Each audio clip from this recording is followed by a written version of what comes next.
நாமெல்லாம் நம்ம அம்மாவுடைய புடவையில கட்டின தொட்டில்ல ஒரு தடவையாவது ஆடியிருப்போம். அது ஏன் தெரியுமா? அது ஏன்னா நம்ம அம்மாவுடைய கர்ப்பத்தில் இருக்கப்ப நம்ம மிதந்துன்னு இருக்க மாதிரி இருக்குமா, அது நம்மளுக்கு ஊஞ்சல் ஆடுற மாதிரி இருக்குமா. அதே மாதிரி பிறந்த குழந்தைக்கு கொஞ்சம் சேஞ்சஸ் சீக்கிரமாக வராது.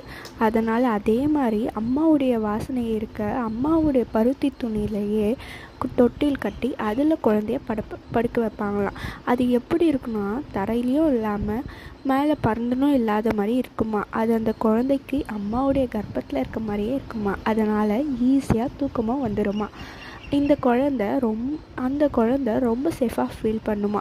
இதனால தான் பிறந்த குழந்தைய தொட்டிலில் கட்டி ஆடுறாங்க. ஆனால் இப்போலாம் அது ரெடிமேடாகவே விற்குது. அது குழந்தைக்கு அவ்வளோ சீக்கிரம் தூக்கத்தை கொண்டு வராது. ஸோ முடிஞ்ச வரைக்கும் அம்மாவுடைய துணியில் தூங்க வைங்க.